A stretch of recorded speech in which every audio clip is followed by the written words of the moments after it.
Có bao giờ bạn tự nói với mình, nếu tôi có nhiều tiền hơn, tôi sẽ làm được mọi thứ, nhưng thật ra, tiền chỉ là kết quả, không phải nguyên nhân. Tôi từng quen biết một chị ở Sài Gòn, đang bán vé số kiếm sống. Một ngày, chị trúng hơn 6 tỷ đồng. Bạn nghĩ cuộc đời chị sẽ thay đổi mãi mãi đúng không? Nhưng không, chỉ 3 năm sau, số tiền đó không còn. Chị lại tiếp tục quay lại bán vé số. Không phải là vì chị xui, mà vì chị không có kỹ năng quản lý và nhân tiền. Tỷ phú Lý Gia Thành có câu nói rất hay: trí làm nên tầm, tầm làm nên tiền. Khi tầm tới, thì tiền sẽ tới. Tầm và tiền sẽ luôn luôn có giá trị gần nhau.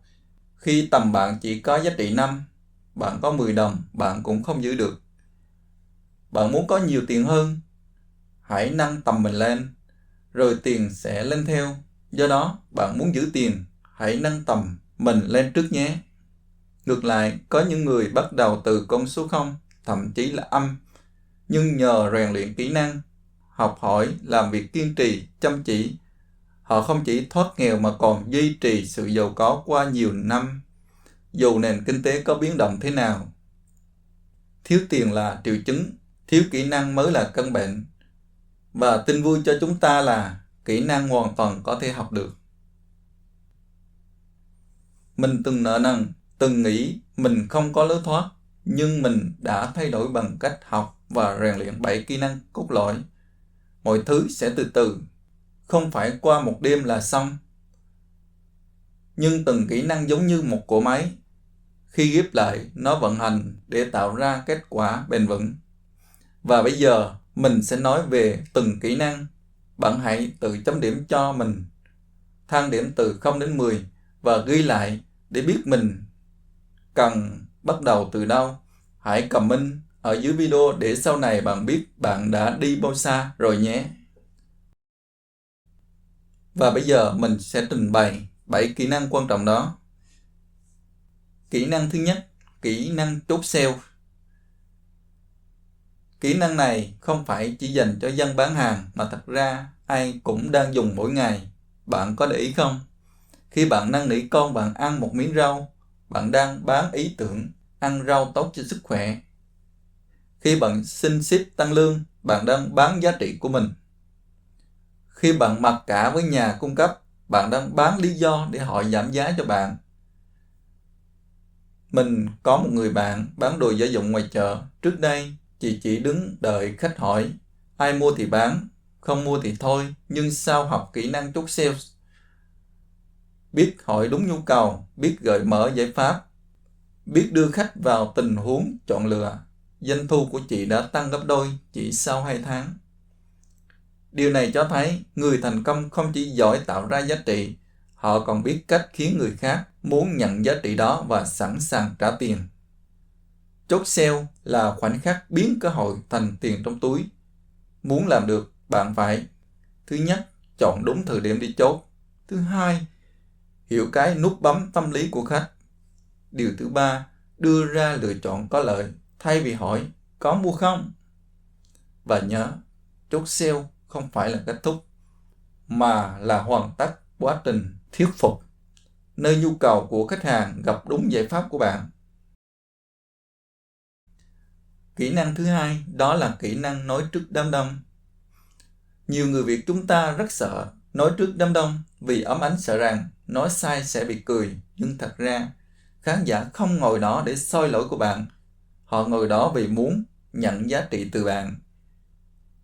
Mình từng tham dự một buổi họp doanh nghiệp. Có một chị cửa hàng nhỏ lần đầu đứng lên thuyết trình. Chị run, giọng hơi lạc, nhưng ánh mắt rất kiên định. Chị kể về hành trình mở tiệm, từ căn bếp nhỏ và cách vượt qua mùa dịch khó khăn.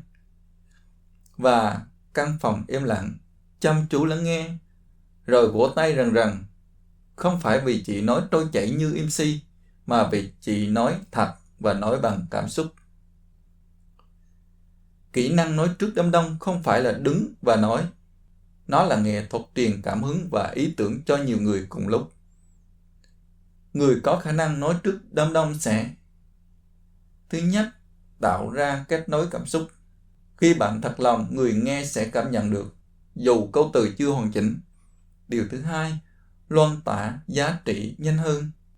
Một bài chia sẻ trước 50 người sẽ mở ra hàng chục cơ hội mới, thay vì nói chuyện riêng từng người. Điều thứ ba, gia tăng ảnh hưởng cá nhân. Khả năng giao tiếp công khai giúp bạn trở thành người dẫn dắt ý tưởng, thay vì chỉ là người đứng sau. Và quan trọng, khán giả không chờ bạn diễn, họ chờ bạn truyền được một điều đáng nhớ. Khi bạn hiểu điều này, bạn sẽ bước lên sân khấu với tâm thế cho đi, chứ không phải là để chống chọi nỗi sợ. Kỹ năng thứ ba, đó là kỹ năng thuyết phục bằng chữ viết. Một câu chữ hay có thể thay đổi quyết định cả trăm người. Mình ví dụ nhé, có một tiệm bánh mì trước đây để biển hiệu ghi bánh mì nóng giòn, sau đó họ đổi thành bánh mì nóng giòn, nước tại chỗ thơm phức. Kết quả lượng khách tăng ngay 20%. Chỉ vì chữ mới đánh thẳng vào cảm giác và trí tưởng tượng của người đọc. Đó chính là kỹ năng thuyết phục bằng chữ viết, nghệ thuật dẫn dắt cảm xúc và hành động bằng chữ viết. Một bài đăng bán hàng, biết gợi đúng vấn đề, biết đưa ra giải pháp, sẽ đưa đến với nhiều người đọc. Một bài email viết cho khách, biết đặt tiêu đề, khiến họ muốn mở ra để đọc. Viết một bài mô tả sản phẩm, chạm đúng nhu cầu và cảm xúc của người mua. Hãy nhớ, chữ viết chính là nhân viên bán hàng cho chúng ta 24/7. Làm việc không mệt mỏi mà bạn chẳng phải trả lương hàng tháng.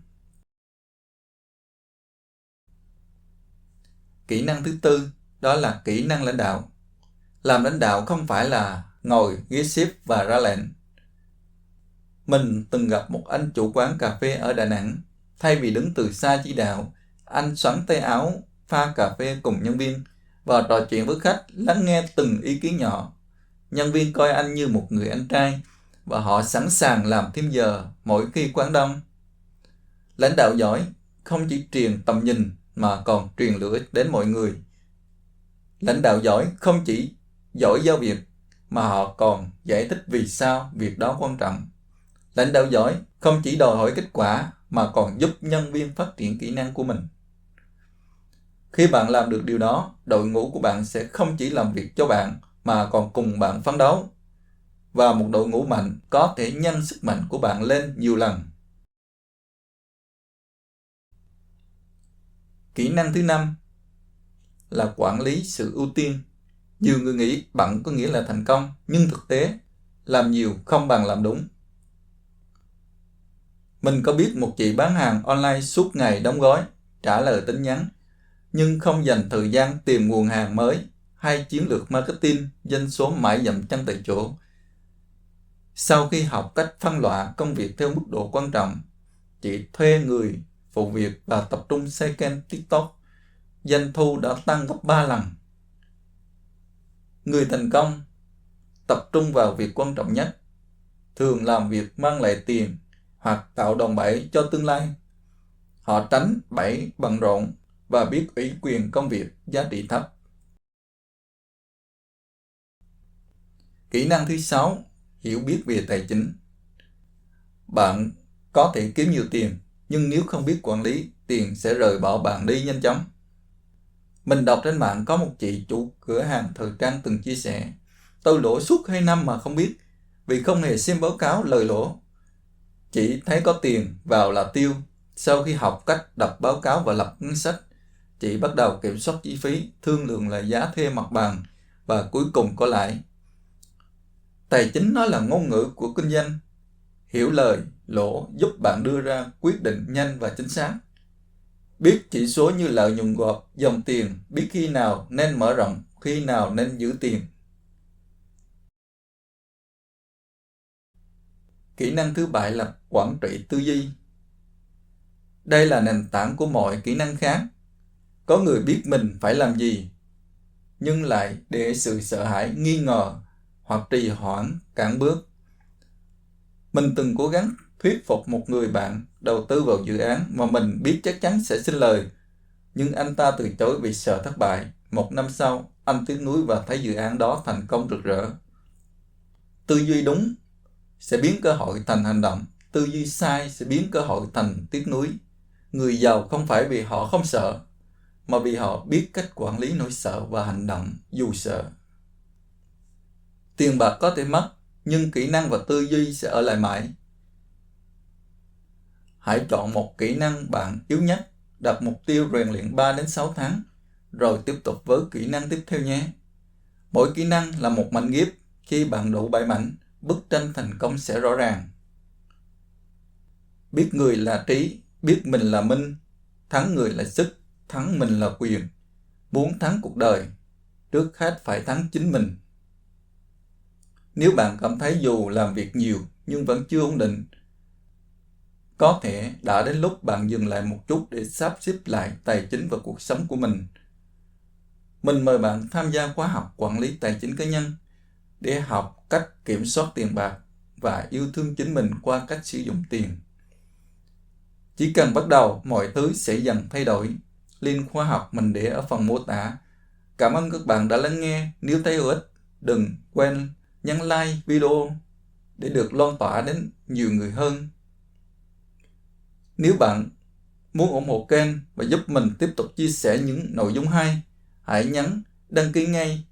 Mỗi lượt subscribe là động lực to lớn đối với mình. Hẹn gặp lại các bạn trong các video sau. Chúc các bạn một buổi tối bình an và hạnh phúc.